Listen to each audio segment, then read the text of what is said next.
Hey everybody, welcome to today's session. What I wanted to talk about is planting perennials out in the garden. So if you see here, I have some perennials that I've produced in this larger 6-pack container.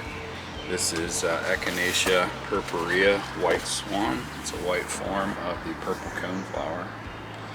Okay, so I just wanted to talk a little bit about containers and workflow for perennials, and specifically talk about one of my favorite planting tools for perennials is the bulb planter with a 20-volt drill, and I'm going to be demonstrating that today in this video. But the first thing I just wanted to mention is workflow for propagation. What I do like to do for perennials is start in these small plug trays, get seedlings started, and usually takes about 6 weeks to get to this size.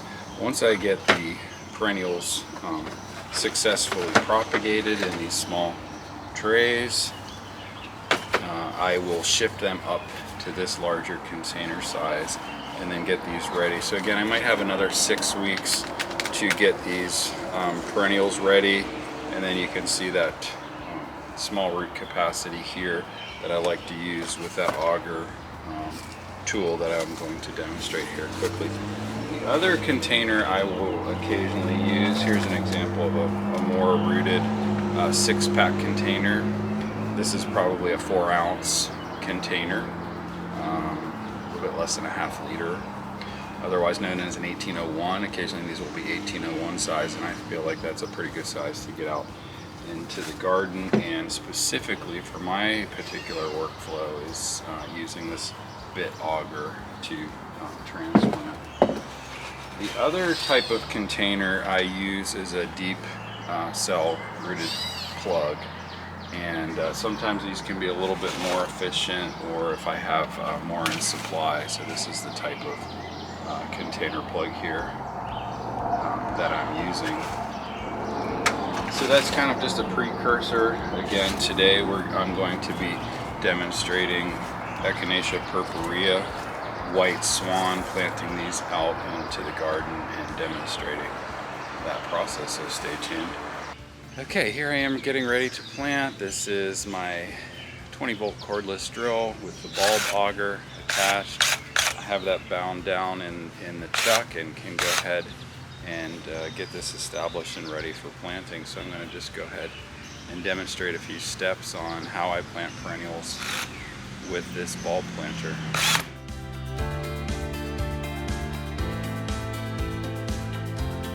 Okay, so here I am out in the garden now.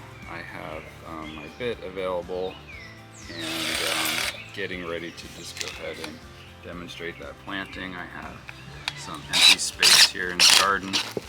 Sometimes this will bind down depending on your soil structure, but you can see it tends to be. And this is a very rocky space here, so you can see eventually that'll work through that and kind of break that soil up in the process. And like what I like to do is just pull some of that soil down. You can see these nice root structures here of this purple coneflower, so it's excellent to get into the ground and peel some of that soil back and backfill. Some people like to disturb the roots when they plant. I particularly don't. I like to keep the roots intact and just developed the way they are in the container. Even if they're a little bit pot bound, I tend to keep them pretty well intact. I'll just demonstrate one more here. Again, we have some pretty hard soil, compacted. My soil is very rocky, it's foundation, and you can see some of the rocks that I get out, and that tool can essentially move some of those rocks around and allow the planting to be a little bit easier. So this is my preferred method for planting perennials, and then I will extract these smaller rocks out of the garden and try to improve that way. And just as a final step here, I'm getting some shade perennials established. This is the perennial plant Eupatorium colostynum, now into the new genus Conoclinum. Eupatorium is the blue mist. It likes a little bit more shade, a little bit more moisture, and so I'm getting it installed here in this shade zone.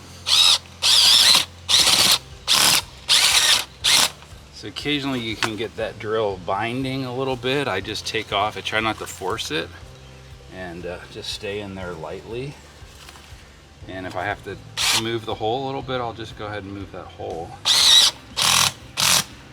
So you can hear it binding there, back that out.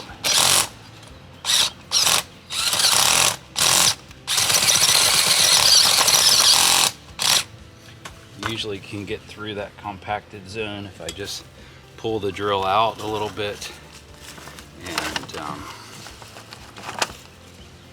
loosen that soil and then come back in. And you can see that's the kind of rock here that is the drill is hitting, and getting a little bit stymied there by those rocks. But again, if you just take a little bit of patience,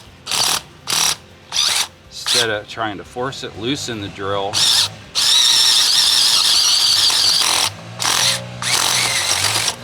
And then reestablish that, and you can see what a nice, overall, what a nice hole that is making there for that seedling transplant. So that's it for kind of my process of transplanting perennials. You can see that, again, that binding hitting those rocks here that are pretty heavy, and just keep this process going. I find it's one of the more cheaper, efficient ways to plant perennials in the garden.